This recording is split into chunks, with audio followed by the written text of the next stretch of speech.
was hopefully good information, wasn't it? 01245 49 50 50. Did you wake up this morning and think to yourself, hurrah, it's Monday morning, I'm going to get up and take the world on and take it by the throat and give it a good shake? Or did you wake up this morning and think, oh, God. Well, according to my next guest, Peter Jones, it's all in your head. Now, we're talking self-help books here. He's written a new book, How to Do Everything and Be Happy. So that encompasses everything, doesn't it, Peter? Morning. Absolutely. Yeah, morning. Jolly nice to see you. It's not possible, is it, to do everything and be happy and so on? I think it is, Dave. I genuinely think it is. I think... God, you self-help book writers. I know that sounds disgustingly optimistic, doesn't it? And I'm not, generally speaking, an optimistic sort of person, but I think actually, there are strategies you can come up with to do everything and be happy. Because some people are just, as you say, terribly, terribly optimistic, and you just want to give them a bit of a slap, really, sometimes, where they say, "Oh, pull yourself together, it's a bright sunny day." Yes, I know, but I've just been diagnosed with something horrible. Oh, yes, but it could be worse, couldn't it? And you sort of want to slap.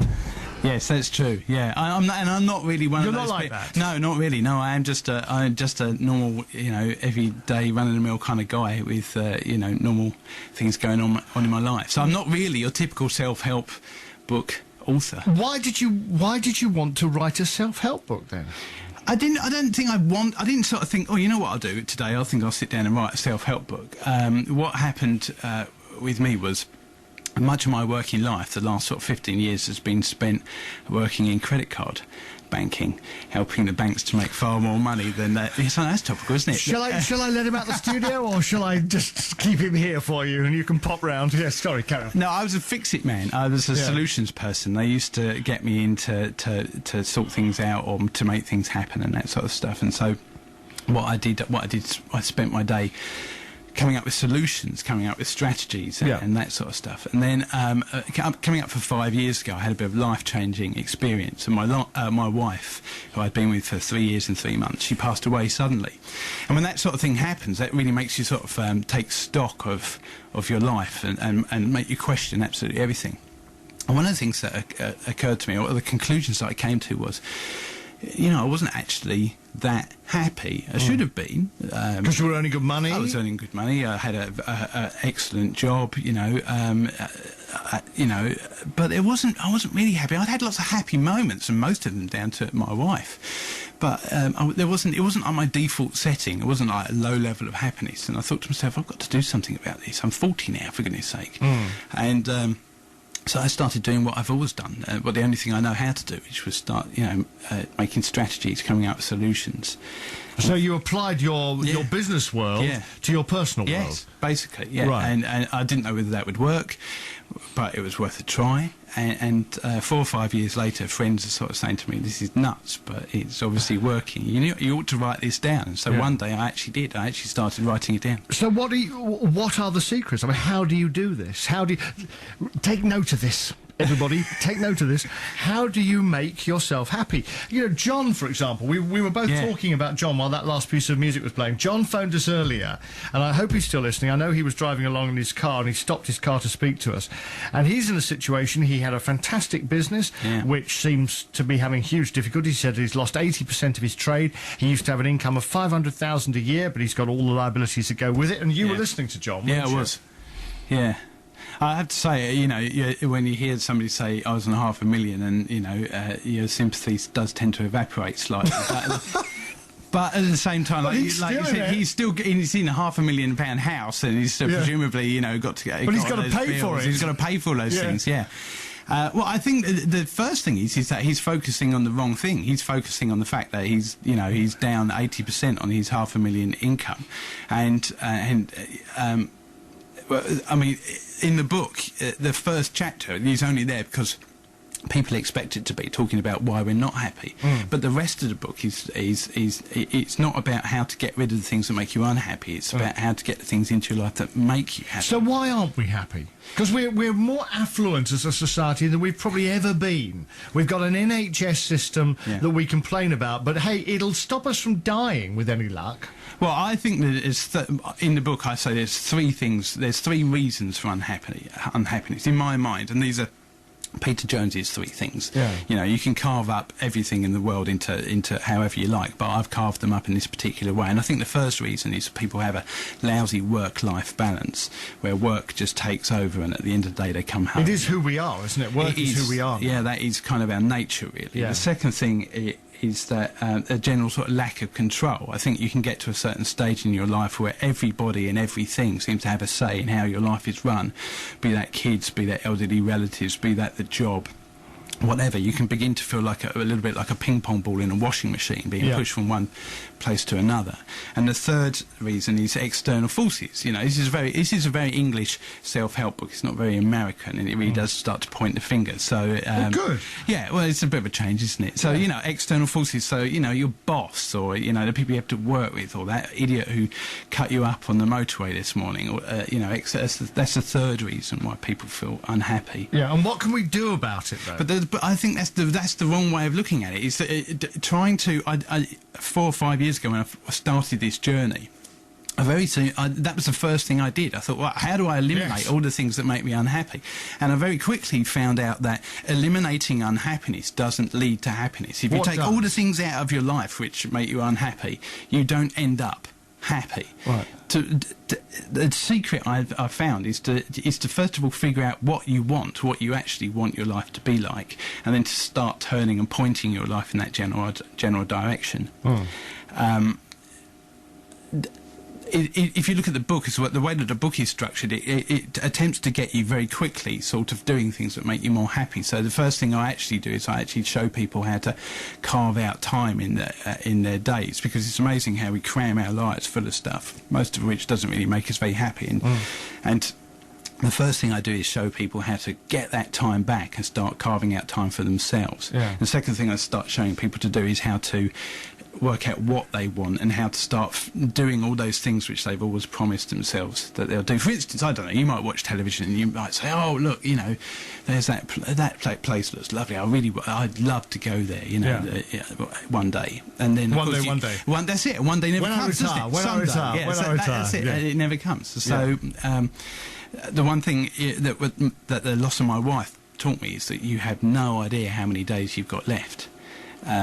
You have no idea at all, so you might as well start planning to do all those things you've always promised yourself you're going to do. Your Boxing Day moment. Yeah. Just explain to me your Boxing Day moment. Well, a Boxing Day is a slightly different concept.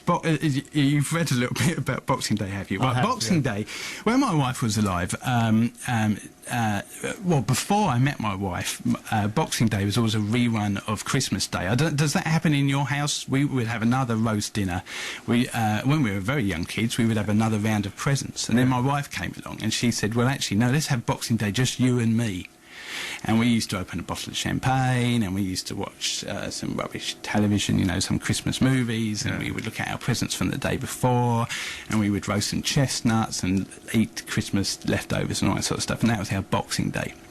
And then the first year after my wife had died, my mother was very worried that, you know, things were that I would be on my own, and she promptly invited me around, come around to her for Boxing Day, and said, no, I'm going to spend it how we've always spent it. So I got up on my own and I opened a bottle of champagne and looked at my presents from the previous day, and then I watched the Santa Claus 2 with I can't even remember who was in it. It's a daft movie and it was thoroughly enjoyable. I phoned friends I hadn't spoken to. But you were on your own? I was on my own, and I sent emails to people I'd been meaning to catch up with for a while. I went for a walk, and at the end of the day I felt so rested and had such a great day, such a lot of fun. I thought, you know what, I could do it's such a shame that Boxing Day is only once a year. I could do this sort of thing once a month. And I thought, well, what's stopping me? Why don't I have Boxing Day once a month? And so since then I've had Boxing Day every single month for the past 4 or 5 years. Yeah. And that's all coming back to what you were saying earlier on about taking control of your life, isn't it, really? Because that is a day where you are completely in control of what you're doing. Yes. And you're surrounding yourself in what you want for that day. Yeah, that's a day when when you're driven by the heart, the opportunity and the moment. That's what you do. You don't have any plans for that day. Yep. You make sure that nobody else can interrupt you on that day, and you just get up and you think, well, what do I want to do now? So I had to say I had to knock the drinking champagne on the head thing because it was getting ridiculous. But well, I would have been asleep by about 12 o'clock. Well, that was part of the problem. But I've woken up and I've thought, I'm going to go to that place, or I'm going to do this thing, or Do you think a self-help book, because this is coming out in May, Yes. I think, isn't it, the book? Yes. Yeah. Well, it's available right now. You can get it right now as an ebook. Yeah. So you can go to Amazon and download it for £3.98 for your e-reader. Right. But the majority of people, and myself included, would prefer to have a proper grown-ups book. Yeah. But do self-help books ever really work, do you think? Because you can only talk about your own experiences. You can maybe get one or two things from a self-help book, can't you? Self-help is like a huge genre of sort of, Massive, isn't it? Well, if you think about it, almost all non-fiction in a way, I suppose, is self-help. Well, cookery book, and that's a self-help. It is really, isn't it? Yeah. So can you get anything from a self-help? But it depends on how well the self-help book is written, really. I've read some dreadful ones. I've read some absolutely brilliant ones, though. Well, you were into the self-help books in the past. My wife loved reading, and we had so many self-help really? books. And she was she used to she was a coach anyway. She was a life coach, and so that kind of was her thing, Yeah. And I guess some of it must have rubbed off on me. The dedication at the front of the book is to Kate and her big theory of everything. That's what she used to call it. She was trying to make all these self-help books, or the ones that she liked anyway. She used to try and tie them together. One thing that we can do today, yes, people listening at the moment who are maybe having a bit of a Monday morning, we lost an hour's sleep and are feeling a bit sort of today.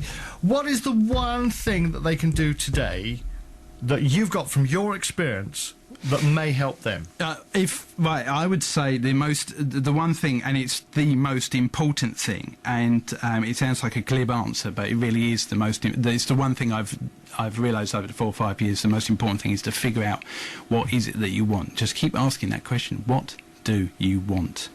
And if you can figure that out, then you can start figuring out how to steer your life in that general direction. What do you want now? What do I want? I want to continue what I'm doing at the moment. I want to, I've changed my life and become, and I'm happier now than I've ever been in my life. Are you still working in credit cards? Yeah, I am. Yeah, I'm not putting in the hours that I used to, and I'm spending a lot more time with my nephew, my niece. I'm working on a fiction book at the moment, and I love writing, and I'm steering my life in that direction. That's what I really want, so I'm pushing my life in that general direction. Peter, thank you very much. Really nice to talk to you. Nice to talk to you, Dave. Peter Jones there. How to do everything and be happy.